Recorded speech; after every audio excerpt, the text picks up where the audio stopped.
حسبتم أن تدخلوا الجنة ولما يأتكم مثل الذين خلوا من قبلكم مسهم البأساء والضراء وزلزلوا حتى يقول الرسول والذين آمنوا معه متى نصر الله ألا إن نصر الله قريب يسألونك ماذا ينفقون وإن حسبتم يجمعنا ولنشك أن تدخلوا الجنة ورنان معنى الجنة ولما يأتكم توارانهم مثل الذين مثال دنماهون مثل معنى مثال الذين بين خلوا معنى وليب من قبلكم معنى أديبون يلي ولنشك منال معنى الجنة أو معنى قارنو إلجي معنى بنونولي بانج معنى تدين وندو معنى أرانمون على ولا نوندي ولا نغني الله ونان الجنة والله أدي مودن معنى تدين جربون يا وستي ولن كدو معنى ديني والذين بين خلوا معنا بالنار من قبلكم قاديون مسلهم معنا هبين بين الباساء وتدين معنا باسل والضراء والروج معنا رفيج بين معنا قوم النوم الله معنا بالنوم الله أدم بباسل معنا كيونغل تدين معنا رفيج ومعنا يمني بكده معنا دينه ونندستي ونقومني الله الله نرى ونال الجنة صنع الله جربون الله أدم هون تدين باسل تدين معنا نيوج الله جربون ديا ستي ولن كدو دينه والله سنجلت المعنى دينه ومن الناس من يعبد الله على حرف فإن أصابه خير يدمع النبي وإن أصابه فتنة ينقلب على وجهه خسر الدنيا والآخرة ذلك هو الخسران المبين إن جاء يوغا يمبي غانودا الناس دي دينه قد يوناد سبنا دينه بندي شلال بندي ياجل بيو دينه دين موجو ونسبنا دينه معنى الله أدم بيتشدد رفيق والله شديل باسل إن نتشرو مانا شغل بيو دين شديل جل من نار أودو دين فالفلم تمانا من جيرين كلا بارنون الله يبيلون دي خسر الدنيا والآخرة كلا بارنون فرتي أدون فرتي الآخر وني الله يونان هاي الجنة سوانا الله دمون شديل الله جربون باسل جربون رشيجي الذين بين خلوا معنا بالنور من قبلكم قاديون مسدهم هبين من الباساء وشديل معنا باسل والضراء والروج معنا رشيجي وزلزلوا بندل نعم معنا باتج معنا ليبتي وزلزلوا معنا من دل نرام معنا ينبادي معنا جرب يجي حتى يقول رسول أنا لا هورم معنا بي والذين بين آمنوا قوم الله ما هو نمك معنا بين بي متى نصر الله كلن كم بل الله رنتنا كن يشدل دي معنا كيبي قال بل الله جبر معنا أرده الله جابي الله على كنون إن نصر الله أين بل الله قريب كمانا إن بلي فامي دي معنا بل الله بلي أنجول كلنا كيرا شديل كلنا كيرا شديل باسل والله شديل رفيج والله شديل معنا كل هلي هندين فام دي بل الله معنا بلي يسألونك من نام مع محمد صلى الله عليه وسلم ماذا ينفقون خلق بشكر معنا جود المبي والسائل مرة نام لنرغو وأمر بني الجمو قولكن وي أمر بني الجمو وكان شيخا ذا مال كون يجم جود ونو وعلى النبي صلى الله عليه وسلم ونام دين لا الله كان هدي مجي جودي يونو يدي سكار والمفل معنا سكار الله يقول وي ما أنفقتم من خير كلا معنا كنا فودون معنا يمجري كلا معنا وشكر جود المن تتي معنا ولن شكر ولن مجا فللوالدين قدر دي جنة يمودون والأقربين ستي جنة ببني دونهن بلي بتبنغ اندم واليتام هي اليتيماب والمساكين مسكينين وبن السبيل بما نلاون وما تفعلوا من خير فلهم قلدن معنا يمجر فإن الله نال به دنهون عليم الذي معنا الألدون فمجاز عليه ما الله يبن معنا هاتم كتب عليكم القتال وهو كره لكم واسع أن تكرهوا شيئا هو خير لكم واسع أن تهبوا شيئا هو شر لكم والله يعلم وأنتم لا تعلمون كتب عليكم فرلام دوم ورن القتال معنا حبوا إليه فرابه كيوهون دوم حبوا إليه فرابه كره لكم ورن قيدوم وانجدا معنا حبوا يده ونوى أسايام أن تكرهوا ننقنهم سيئا هون وهون دوم خير لكم قوم هانا هنقنجنكم بدو مجندون سنكبوا إليه فرابه ثم ديهم مجد ونندون ما هوني ونفو فولي ولا أن فولا تي أن فولا نار الجنة تي أن فولي لا ينجولين لا ينكر بلاد الله وعسى من تحبون جتون سينهون وهو هون جدا لسر لكم تو معناه مصيب ونندون هي كنا دويد تو مجالم هي ونغنجا تو دمبر مجدما والله الله يعلم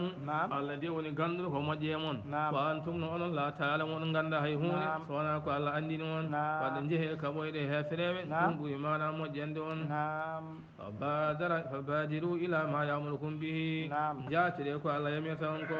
وارسل النبي صلى الله عليه وسلم اول سراياه وعلي عبد الله بن جهش فقاتلوا المشركون وقتلوا وقتلوا ابن الهدرمي آخر يوم من جماد الآخر والتبس عليهم برجب فأبرهم الكفار باستهلاكه فنزل وإن أولا ما جبي النبي صلى الله عليه وسلم نلي مانا هنا كنو أمير كنو عبد الله بن جهش يجي هموي ده فريم ينبري مانا كفر بيرهنو مانا ابن الهدرمي يواتن يلوم بيرهنو يواتن يلوم لول جماد الآخر on sa jumaadul akhir nen mayi lewru rajab mana ari dun lewru non mana ko lewru hormortenu ena hada fana habede on sa dum jiboribe Allah jippini odo aya yasalunaka ani sahril harami qitalin fi kul qitalun fi kabirun wa saddun an sabilillahi wa kufrun bihi wal masjidil harami wa ikhraju ahlihi minhu akbar indallahi wal fitnatu akbar min al qatl ويسألونك من نملما عن السهر الحرام يقاب عن حبيري اللي بني كورمورتيدي الله قتال في حبير دين لبي الله يقول وي قتال في حبير مانا دين لبي كبير يعني هندي مانا بكر مانا مولو وصدنا سبيل الله فلا دي مانا يمبيغا مانا دين الله وكفر به يدل دين الله والمسجد الحرام فلا دي يمبي مانا يحجويد ويخراج أهله منه يلتن مانا يمبي مكة عند مانا ورمكة أكبر برمون البكار عند الله دو يا بيد مانا لبي كورمورتيدي والفتنة معنا هنا كيف راجل سيرك ما رين دين الله يقدم أكبر بور مون معنا بكان من القتل هبيد دين لبي ولا يزالون بسيرها كم يدوا الله به يقاتلون كيكبر مودن حتى يردوك هبين تون عن دينكم يقا دين مودن إن استدعون ستيم هانا بكتلي ومن يرتد منكم عن دينه كلمون معنا جرت دين يقا دين مودن فيموت وماي وهو كان كافر ويدي الله فأولئك نبين حبيت أعمالهم عند ما نفكيهم ما نقول لهم كله يقولون قول موجه ما نبني تبني الله فأولئك نبين أصحاب النير في الدنيا والآخرة فأولئك نبين حبيت ما نفكيهم أعمالهم كل ما نموجه في الدنيا أدنى والآخرة ما نتلاخر فلا اعتداد بها يكون تنتهي كل جدي ولا ثواب عليها والتغيير في الموت عليه بقيد أنه لو رجع إلى الإسلام لم يبطل عمله يتين رتي من دين الإسلام ما لا كل دي ما نبننا ويساق عليه وأولئك بين أصحاب النير يعني ما يبقى كيف راقل يعني دين قديم بمعنى جينغل هم نكام فيها جينغ خالدون معنى كبساسوه إن الذين آمنوا والذين هاجروا وجاهدوا في سبيل الله أولئك يرجون رحمة الله والله غفور رحيم إن الذين أين بين آمنوا قوم من الله والذين بين هاجروا معنى فربه وجاهدوا بكبا في سبيل الله جنغن دين الله أولئك بين يرجون رحمة الله بين ديما نقول جورتي بيرمي الله والله الله غفور وجافر معنا جول رحيم معنا جرم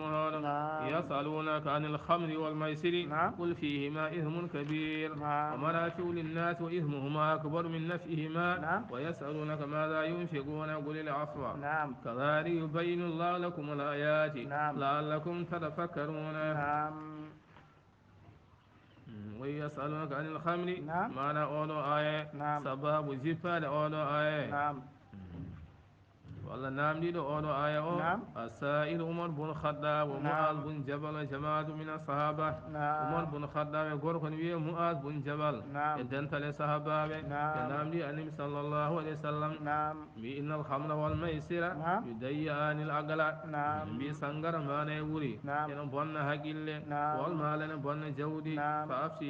فأفتنا فيهما سجل من ما خبر سنغر خبر ما نوري وحاصل ما وقع في الخمر في زمن رسول الله صلى الله عليه وسلم أنه نزل في 4 آيات ويوقس خبر سنغر يندر ما نقول النبي صلى الله عليه وسلم ما آية جنين جبيما خبر ما سنغر آية ما قدير ونجبي ما همك وان آية نبيا ومن ثمرات النخيل والأعناب تتخذون منه سكرا ورزقا حسنا ولو آية ما أدي جبال خبر سنغر ومن ثمرات النخيل مران بسنو يتمرج ولا أنا برزي تتخذون منه ولن جگروه سكرا مانا سنغرا ورزقا حسنا ولن جگروه ينكري مانا أرزق مانا موجو ثم سأل عمر ومعاذ بن جبل جماعة تقال مر عمر نام دي معاذ بن جبل يوغي صحبابه الجيب يسألونك عن الخمر آية ومانا يتوي فسربها قوم بين أولا آية مانا جيبهم يوغي هن مانا جري لقوله سبحانه الذين ومنافع للناس الذين وديهن فوريم يوغي جرد مانا فورن كان حالا وامتنا آخرون والبهن مانا نغتي مانا سنغرا سو مانا هلد الذين فيه ما هم كبير إنهن مانا بكان مول ثم إن عبد الرحمن بن عوف سناد عاما لبادس أصحابه ويودي مانا صحاقور وركن بي عبد الرحمن بن عوف وودي انفيتاسيون مانا صحابه وودي مانا نميري ونودي صحابة قال ماكو ما رودي فيني ما رنيميري فأكلوا بنياي وصربوا الخمر بنجري سانغرا فحضر صلاة المغرب يوم سامانا فطر مانا يوني فأمه واحد منهم قول ما بأرضي مانا نجول فقرا وجنجي قل يا أيها الكافرون أعبدوا ما تعبدون بإسباد اللام وإتلام وديها لابي ويقول يا أيها الكافرون أعبدوا ما تعبدون وأنتم عابدون ما أعبد أنتم عابدون ما أعبد لكم دينكم ولي دين كان الله ونو ما نويتي كان ما صحابة جولنا نودو يوم سأل جبين آية قدن ويا يا أيها الذين آمنوا لا تقربوا الصلاة وأنتم سكاري ورب الله دي ما نجول وما أورن مندلي في مارا ونن غندي مارا منديلو ورن جولي ها سياتون هين يوم سا سانغار هرمنا يوقتو جمانا جولو دون غيرها سنجول مارا يوريدان سانغار مارا دكتو في وديك النجلوم غورا وركو غورا يا أتبان بن مالك صناد عمل جماعة من الصحابة وان كان ندي يوغي صحابة قالهم واني مارا نميري وفيهم سعد بن أبي وقاس إلى ما بيقول كان ويا سعد بن أبي وقاس فأكلوا مارا بنيامي وصربوا الخمر بنجري سانغارا يوم سابن غوني وسندرد بنغوني مانا وسندرد بنغوني يمدي مانا جمدي مانا جاهلي ينكومي فأنسد سار قسيدا ويسار يمي مانا جمول يمده بها ومنتين قومه يمي ماكو ويهج الأنصار أما ين مانا أنصارين فسج رجل منهم ناس غوركو غوري مبي أمي مانا هيلي هوري ماكو كانكو مانا ساربو نبي وقاس وقال ذلك لرسول الله صلى الله عليه وسلم خبار يتين الله صلى الله عليه وسلم يوم سامعنا عمر بن الخطاب أرين الأدوي اللهم بينا في الخمر بيانا سافيا يا أنا لا فين من خبر سانغرا ما أنا فين نقول ما أنا تشيلين أول تشيلين نقول ما فان فين نقول ما أنا لام نقول فأنزل الله على جبين آية المائدة فهل أنتم منتهون هاي تيد على يرى فهل أنتم منتهون يوم سأمر بإنتهينا يا رب أنت من كان يدون نام الأمين يا الله ويسألونك من نام ما عن الخمر خبر سنغرا والميسر ما نيوري اللي يقول فيهما إن سنغرا ما نيوري اسم كبير إن البكر ما نمور يد سانغارا إن هن بكال مانا مولو ود مانا هنا كرت مانا ودي والله لطر إن كنن دين إن هن بكال مولو مانا شول الناس إن ودي هن كنا فور ونن دي يقيم به ولو اسمهما بكال أونون أكبر إن بول مولو من نفئهما مانا إن فور وندهن بكال وندهنو بول مانا مولو دي نفور ويسألونك من هم دما ماذا ينفقون نفره مانا هو بتكور هو مانا جود المب الله يقول فيه سي كله جدا معنا سكاري على أفهمنا كله بوسي هاجوج من يوم سهامنا شكره kala ɓurti haajuji moɗon hana cakkone ɗum koye zamanu sahabaɓe hande oɗo zamanu kam hay hunde ala ɓurtata kala ko neɗɗo mana dañi so ɓurti dépense makko so mayi waɗande makko kala mana o heddi o sooda ko galleji o maha o sooda tereji o waɗa hen miruji mana miruji ɗi koɗata hen dokketa hen jeeyata hen sooda galleji dahar wadde hande hay hunde mana ɓurtata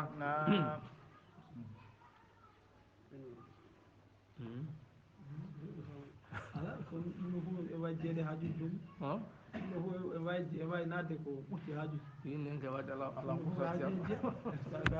sani on ɓurti ko ñamde yar e waɗande ɗum soode galle dahar kay soode galle dahar soode ceeɗeji ɗum koy antan ɓurtata ni abadan yo noon kay ɓurtata galle fof mo jiɗɗa ayen ɓurɗum seeɗa kadi mbiya yew goɗɗo kadi وكذلك يبين الله لكم الآيات لعلكم تتفكرون كذلك ولن يبين الله الله يلبين لكم ولن دون الآيات ما نكاي ساجمكم لعلكم بلجو تتفكرون أول الميتو ما في الدنيا خبر غورنم أدونا والآخر خبر غورنم الآخر بلد ميتو ما أدون مولون ميتو لن الآخر من سأله كي أن جوديله ولا نهن ما أدونا ولا نهن ما الآخر كون سوون دي kala ho nan jaran ene jogiiɗo naarata so areno e maana aduna o e jitti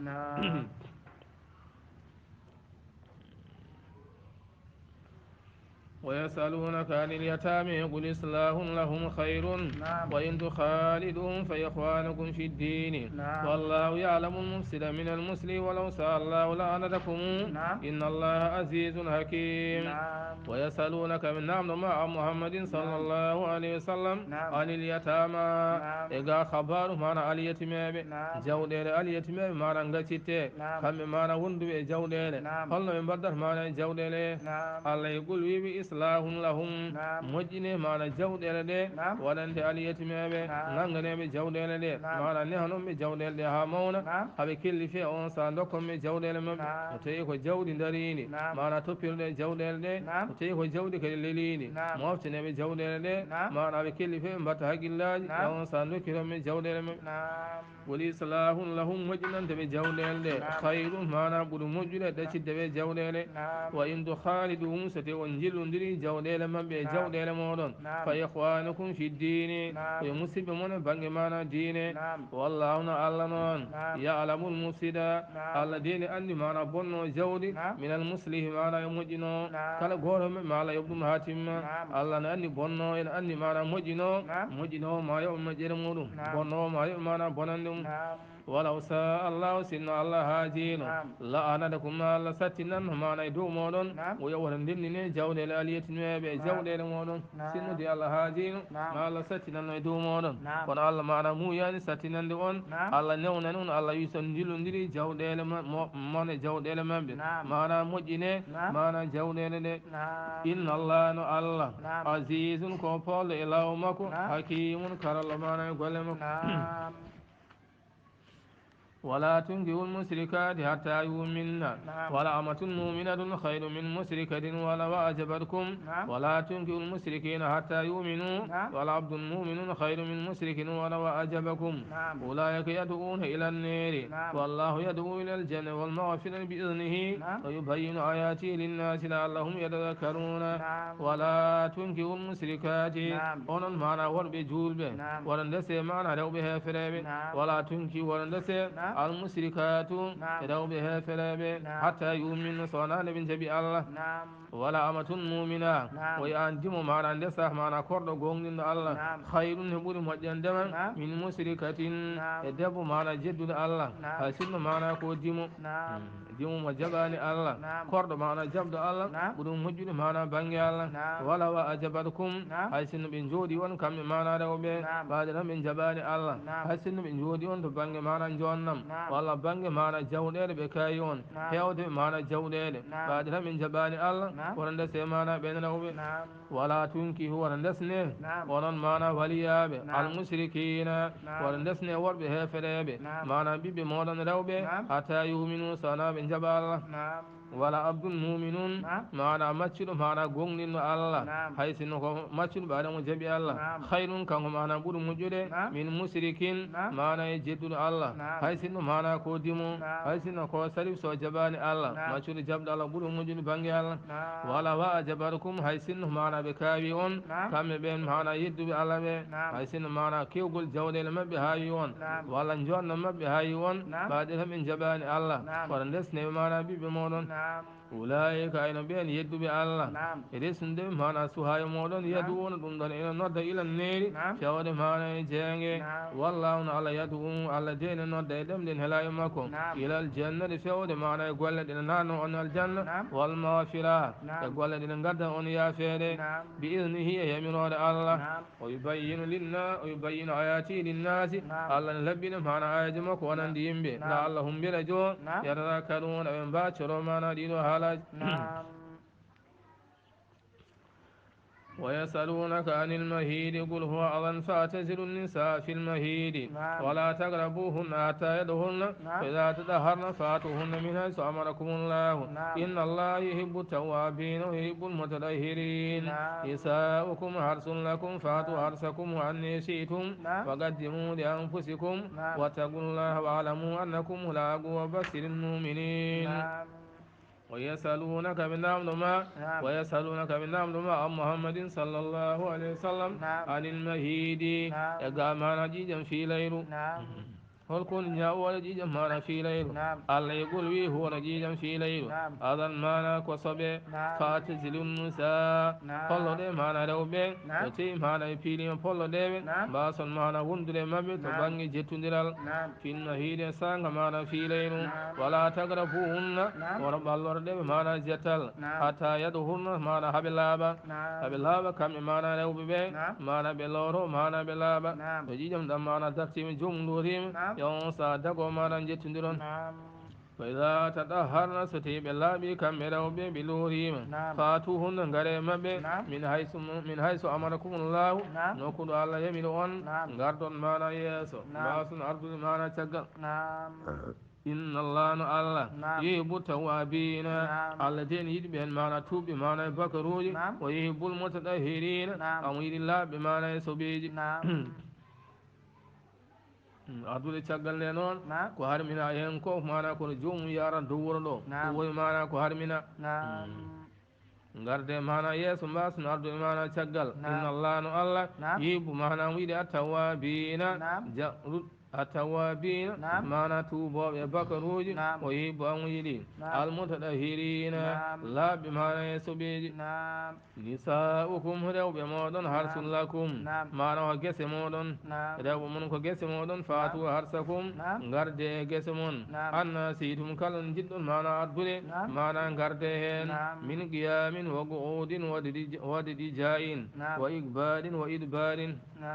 من قيام درجل وقعود ولا جودغول ودي جاين ولا للاد ويقبالين هوتيد ويقبالين ولا رمتاد ونزل ورا جيبي ردن كروتود لقول اليهود كونغول يهود ينكون بينو من أتى امراته أن جتيد معنى جمسورهم في قبولها معنى ياسمكو من جهة دبورها ويوري معنى تشغل وانت معنى جمسور مكو بمبي سوتي ودني هن بنجل نجل أرنكين ويدري توكو ونن ياس هو وانت معنى تشغل الذي على دون وداني edew be mon hagges modon kal hono jiddon ardu edew be mon mana garde mabbe fof mana o darne walla jonde walla mana lelde walla yeso walla caggal kal jiddon ardu Allah ne dangne non kono wagaddi mudi anfusikum gardine mana koye mon wadi wonon jettudira edew be gardine mana yewtere e honandi mana de don gede wattaqullah kule Allah واتقوا الله كل الله بعد جميل وجه الله ودي دون مانا كدي الله واعلموا غندي انكم اونن ملاقوه اونن فاي هنا هورودي الله تاغال ما دون غوميتين دون اونن فاي هورودي الله الله يبون مانا غولجي مون وبشر المؤمنين ويلتين مانا غونغي الله وبشر ويلتين المؤمنين غونغي الله ويلتين مانا قال الجنة ولا تجعلوا الله عرضة لأيمانكم أن تبروا وتتقوا وتصلحوا بين الناس والله سميع عليم ولا تجعلوا ورنبدي عرضة مانا هيدو ولا تجعلوا الله ورنبدي الله عرضة مانا كو هيدو لأيمانكم يقول لهم ti a wondiri Allah a wiya watta mana moƴƴere wadde dow ma ho mbaɗa kafar mbatta wadde moƴƴere nde so yi wallahi walla billahi tallahi mi wonta hokkude kaari hunde walla mi wonta haldude kaari walla mi wonta naade galle kaari en so tawi mana woni nden wondore oɗo wi saabu an a woni nden wondore tan an kande haaldata e kaari a yahata galle kaari en walla hokkata kaari hay hunde ala waddi ko mbaɗa kaffara wondore nde mbatta wadde golle moƴƴe ɗe mbaɗanɗa ɗe ɗum woni Allah wala tajalullah woto mbaɗe Allah ɓurde tan mana ko heeɗo li aymanikum wonande gonɗojo mon wota Allah heeɗo wona gollude golle moƴƴe an tabarru so tawi on mbaɗi noon yawon sahadi mana on ɗiggala wa tattagu so tawi on mbaɗi noon on kulata Allah wa tuslihu bayna annasi wa tawi on mbaɗi noon kadi on mbawata moƴƴinde mana hakkude yimɓe wano yimɓe ɗiɗo mana ene kamno aɗa doga maslaha hakkude mabɓe e on saha kaɓenaɓe mbiya wallahi billahi mi wonta haala hakkude kaari e kaari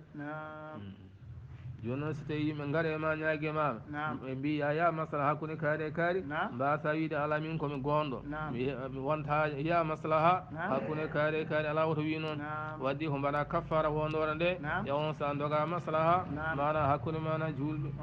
woni wo tuslihu bayna nnasi wono mbaɗe Allah ko heeɗo hakkude moɗon e gollude mana golle moƴƴe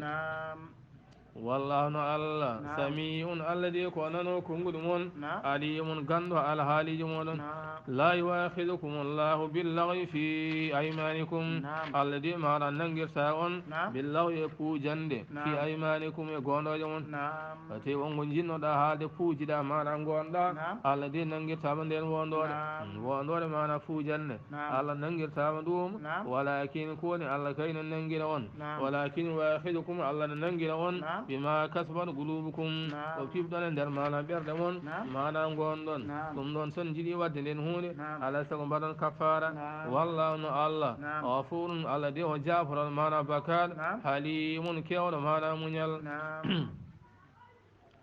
للذين يولون من نسائهم تربص 4 أشهر فإن فاءوا فإن الله غفور رحيم وإن عزموا الطلاق فإن الله سميع عليم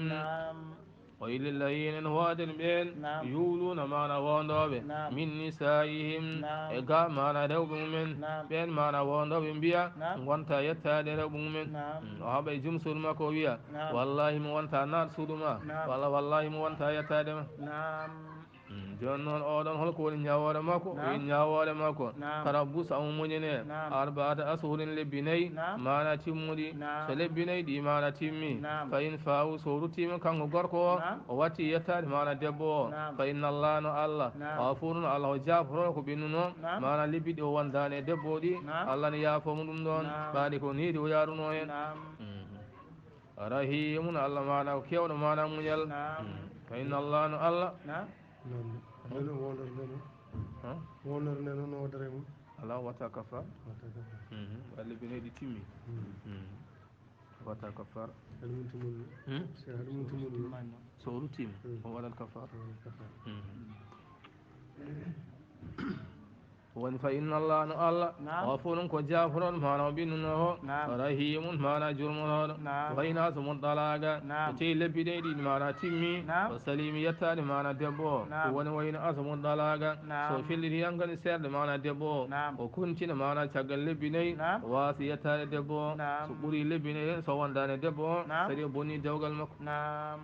fa inna Allah no Allah sami'un mana ko nano kongude mon alimun gando mana golleji mon caggal lebbi 4 so jokkodirade debbo hankan dewgal ngal mana ngal boni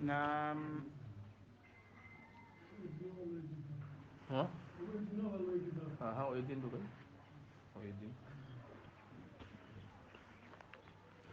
والمطلقات يتربصن بأنفسهن ثلاثة قروء ولا يحل لهن أن يكتمن ما خلق الله في أرحامهن إن كن يؤمن بالله واليوم الآخر وبولتهن حق بردهن في ذلك إن أرادوا إصلاحا والمطلقات إن وادن لو بسيراب يتربصن نبي إدنتو ما نبي تبرو بأنفسهن ما نيكوي ما بي أتيدب ما نوسيرام هذا ما كورسير على سق ما نوجولو أو شيلو ما نبيل بتش ثلاثة قروين أو شيلو ما نبيل بما نتري